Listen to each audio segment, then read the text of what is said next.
नमस्कार प्यारे विद्यार्थियों। मैं अनुराग Jhanwar, assistant professor EFM subject से आप सभी का पुनः स्वागत करता हूं। जैसा कि आपको पता है कि आपके प्रत्येक विषय में दो दो पेपर हैं। उनमें से एक पेपर की तो चर्चा हमने कई बार की है, आगे भी करेंगे। और एक जो दूसरा पेपर जो आपका है, जिसका नाम है भारत में आर्थिक पर्यावरण, उसमें दो दो नंबर के क्वेश्चंस आते हैं जो कि डेटा से संबंधित होते हैं, समंकों से संबंधित होते हैं। तो आज मैं आपके लिए वो समंक एकत्रित करके लाया हूँ और इनको आपको मैं समझाता हूँ कि ये किस प्रकार से इनकी गणना की जाती है, किस प्रकार के परीक्षा में इनसे संबंधित प्रश्न पूछे जाते हैं। तो इसको आप ये पीडीएफ भी आपको शेयर करूँगा आपके ग्रुप में, और इसको आप अभी मैं आपको बता रहा हूँ तो आप इसको समझने का प्रयास करें। बड़ा ही इम्पोर्टेंट वीडियो है और आप मान के चलिए कि जो पिछले सालों के हमने ट्रेंड देखे हैं तो वो हमेशा कोई ना कोई सा इनमें से आंकड़ा 2 नंबर के क्वेश्चंस में पूछता है। तो देखिए, ये जो आंकड़े आपके सामने जो दिखाई दे रहे हैं, ये इकोनॉमिक रिव्यू ऑफ राजस्थान से लिए गए हैं। मतलब राजस्थान सरकार बजट से पूर्व हर वर्ष भारत सरकार की ही भांति अपना आर्थिक परिदृश्य या इकोनॉमिक रिव्यू निकालती है और ये एक ऑथेंटिक पब्लिकेशन है। और वहाँ से जो आंकड़े लिए गए होते हैं, वहीं से जो बुक्स हैं हमारी या जो अदर बुक्स हैं, वहीं से वो आंकड़े उठाए जाते हैं। तो यहाँ हम देख रहे हैं अलग अलग इंडिकेटर्स कौन से ईयर के हैं, किस प्रकार से उनके यूनिट का मापन हुआ है। यहाँ पे जो हम आंकड़ा ले रहे हैं वो राजस्थान का भी ले रहे हैं और भारत का भी ले रहे हैं, क्योंकि आपकी जो बुक है वो है भारत में आर्थिक पर्यावरण, जिसमें राजस्थान का एक यूनिट है। तो उस यूनिट के हिसाब से राजस्थान का भी आपको पता होना चाहिए और ओवरऑल आपको भारत का भी पता होना चाहिए। तो देखिए, सबसे पहला जो इंडिकेटर है वो है ज्योग्राफिकल एरिया।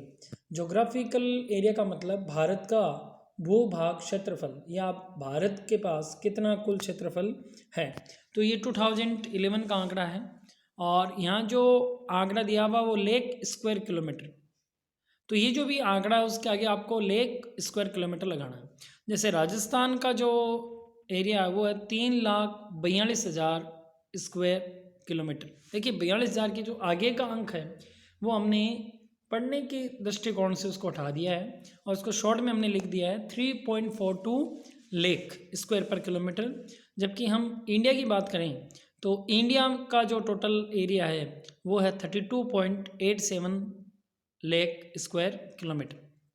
देखिए, यहाँ पे मैं एक बात आपको और बताना चाह रहा हूँ। क्षेत्रफल की दृष्टि से वर्तमान में राजस्थान पूरे भारतवर्ष का सबसे बड़ा राज्य है। तो क्षेत्रफल की दृष्टि में सबसे बड़ा राज्य वर्तमान में राजस्थान है। उसका जो कुल क्षेत्रफल है वो 3,42,000 स्क्वायर किलोमीटर है, जबकि इंडिया का जो है वो 32.87% है। ये कुल क्षेत्रफल का लगभग 10.7%, भारत के कुल क्षेत्रफल का जो लगभग 10.7% राजस्थान का क्षेत्रफल है। अब हम जब पॉपुलेशन की बात करते हैं तो देखिए आप, भारत की जो टोटल पॉपुलेशन है 2011 की जनगणना के अनुसार, देखिए सेंसस हर 10 साल में होता है। सेंसस मतलब जनसंख्या या जनगणना हर 10 साल में की जाती है। अब जो होगी वो 2021 में होगी, जिसके आंकड़े हमको 2022 तक मिलेंगे। तो तब तक आपको जो आंकड़े दिखाने हैं वो 2011 के ही दिखाने होंगे। तो आपकी 2011 में जो राजस्थान की जनसंख्या थी वो थी 6,85,00,000। कितनी थी जनसंख्या? 6,85,00,000। जबकि पूरे भारतवर्ष की हम बात करें तो लगभग 121 करोड़ की जनसंख्या थी। देखिए, लेटर ऑन कई और भी सर्वे हुए, लेकिन उनमें ईयर चेंज होता है। हमको जो ईयर मानना है वो 2011 करना है। कभी भी क्वेश्चन आए तो आपको ये लिखना है कि जनगणना 2011 के अनुसार भारत की जनसंख्या इतनी थी या राजस्थान की संख्या इतनी थी। तो राजस्थान की जनसंख्या 6,85,00,000 थी, जबकि भारत की जनसंख्या 121 करोड़ थी। देखिए, जैसा कि हम जानते हैं कि भारत दुनिया में जनसंख्या के हिसाब से दूसरा बड़ा देश है, जबकि राजस्थान का भारत में 8वां स्थान है। अब नेक्स्ट पॉइंट हम ले रहे हैं डिकेडल ग्रोथ रेट। देखिए, जो मैंने आपको पहले भी बताया है कि भारत में जो जनगणना होती है वो प्रति 10 वर्ष, और 10 वर्ष की अवधि को हम हिंदी में दशक और इंग्लिश में डिकेड बोलते हैं। तो तो इस डिकेडल ग्रोथ रेट मतलब ये जो ग्रोथ रेट आपको दिखाई जा रही है ये आपको बता रही है कि वर्ष 2001 से लेके 2011 तक प्रति वर्ष 1000 व्यक्तियों पे कितनी आबादी बढ़ी। तो ये चीज़ आपको दिखा रही है डिकेडल ग्रोथ रेट। तो जो है राजस्थान की वो है 21.3।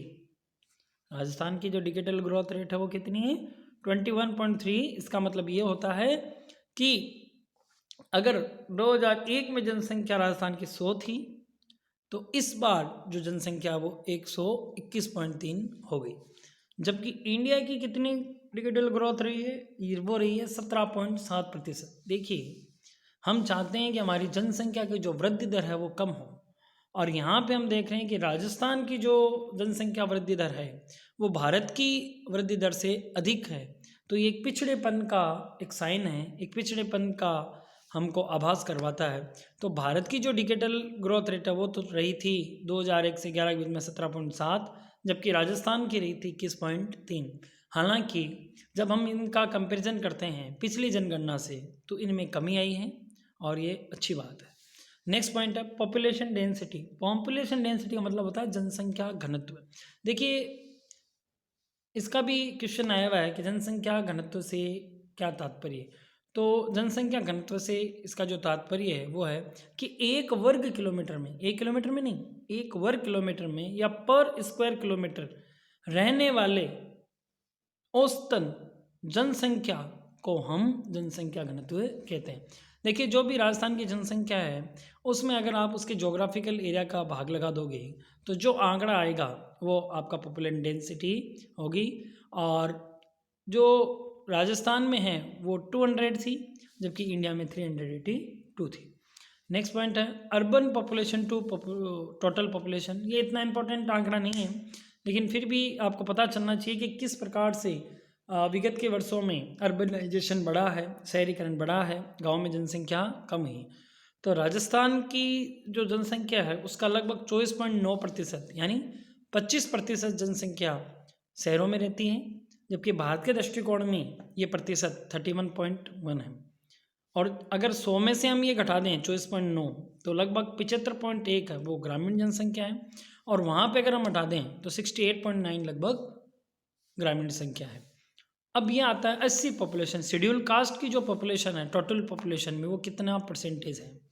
तो राजस्थान में शेड्यूल कास्ट की टोटल पॉपुलेशन में जो आबादी है वो 17.8% थी, जबकि भारत की बात करें तो ये 16.6% है। एसटी पॉपुलेशन जो शेड्यूल ट्राइब्स हैं उनकी जो पॉपुलेशन का प्रतिशत था वो राजस्थान में 13.5% है, जबकि भारत में 8.6%। देखिए दोनों ही दृष्टि से हमारे यहाँ पे भारत के मुकाबले में 80 व एसटी वर्ग जो अनुसूचित जाति तथा अनुसूचित जनजाति वर्ग हैं उनकी आबादी ज़्यादा है। सेक्स पॉपुलेशन या इसको आप लैंगिक अनुपात कह सकते हो। यहाँ पे हम देखते हैं कि 1000 पुरुषों पे औरतें कितनी हैं।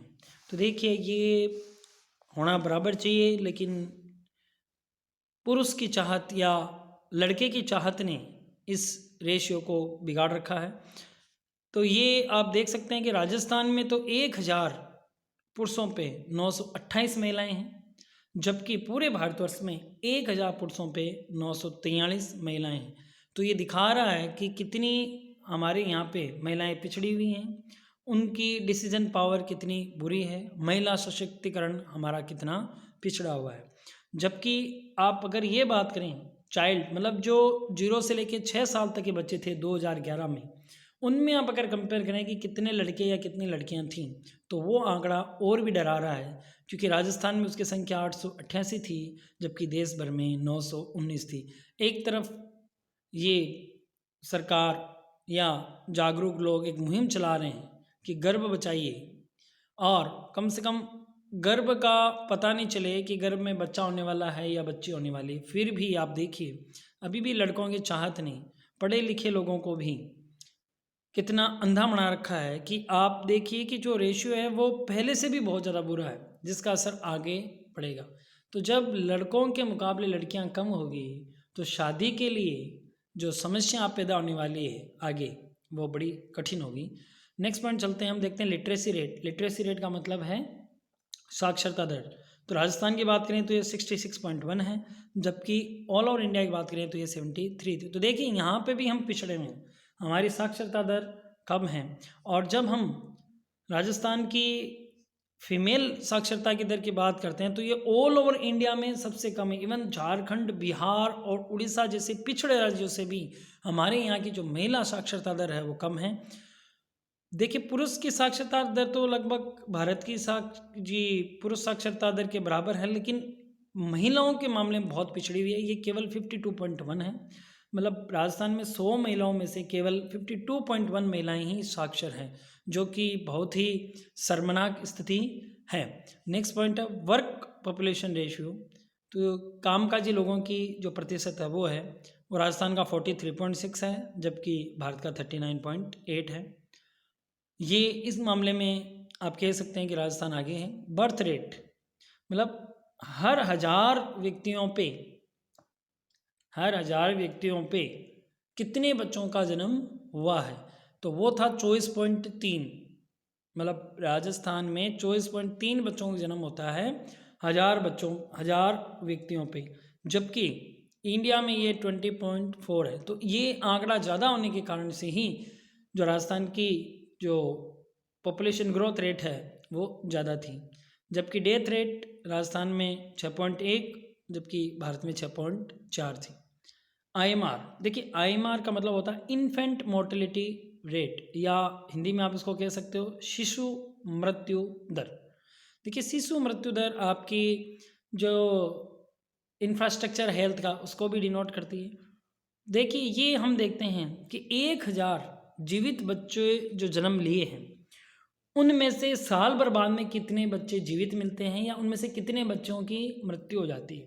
तो 1000 जीवित बच्चों में एक साल बाद 41 बच्चों की राजस्थान में औसतन मौत होती है, जबकि भारत में 34 है। तो इसका मतलब ये है कि शायद गर्भावस्था के दौरान या जन्म लेने के बाद में शिशु को जो केयर मिलनी चाहिए थी वो नहीं मिल पाई। नेक्स्ट पॉइंट है MMR का मतलब होता है मैटरनल मोर्टेलिटी रेट, या हम इसको कहते हैं मातृत्व मृत्यु दर। देखिए ये जो आंकड़ा है वो पर लेख लिया जा रहा है कि 1 लाख जो माताएं हैं जो बच्चे को जन्म दे रही हैं, या जो 1 लाख प्रसव हुए हैं, उन प्रसव के दौरान कितनी माताओं की मृत्यु हुई है। तो राजस्थान में जो आंकड़ा है वो 244 है, जबकि भारत का 167 है। तो आप देख सकते हैं कि राजस्थान की जो स्वास्थ्य सेवाएं हैं वो भारत की स्वास्थ्य सेवाओं से कितनी पिछड़ी हुई हैं। उनके कई कारण हो सकते हैं, लार्ज जोग्राफिकल एरियाज़ हैं, स्केटर्ड पॉपुलेशन है, जगह जगह छोटी छोटी पॉपुलेशन है, इंफ्रास्ट्रक्चर का इतना डेवलपमेंट नहीं हो रखा, साक्षरता का आपने देखा ही है, महिला साक्षरता कितनी कम है, तो साक्षरता का अभाव है, महिलाएं डिसीजन नहीं ले पा रही, तो कई कारण हैं। हालांकि सरकार ने अनेक उपाय अपनाए हैं जिनसे इनमें सुधार आया है, लेकिन अभी भी इसमें सुधार की बहुत गुंजाइश बची हुई है। और लास्ट, ये बहुत बार क्वेश्चन आया हुआ है, लाइफ एक्सपेक्टेंसी एट बर्थ। देखिए लाइफ एक्सपेक्टेंसी रेट का मतलब ये होता है कि जीवन प्रत्याशा दर, मतलब एक व्यक्ति जिसका जन्म हुआ है जो 1 साल से बड़ा हो गया, जिसके अगर 1 साल के अंदर ही वो ख़त्म हो गया तो वो तो आपका IMR में शामिल हो जाएगा, इन्फेंट मोर्टेलिटी रेट में शामिल हो जाएगा, शिशु मृत्यु दर में। लेकिन 1 साल अगर जी गया तो बाद में वो लगभग कितनी उम्र जीता है। तो भारत में जो जीवन प्रत्याशा दर है वो है 68.3, जबकि राजस्थान की हम बात करें तो ये 67.9। ये भी धीरे धीरे बढ़ी है और इसके आगे बढ़ने की और भी संभावना है। तो बच्चों इन आंकड़ों को आप पढ़ना, ये बहुत काम के हैं, और इनमें से कोई ना कोई एक आंकड़ा हर वर्ष परीक्षा में 2 नंबर क्वेश्चन में आता है, और जनरल नॉलेज के लिए भी आपको स्थितियाँ पता होनी चाहिए। धन्यवाद।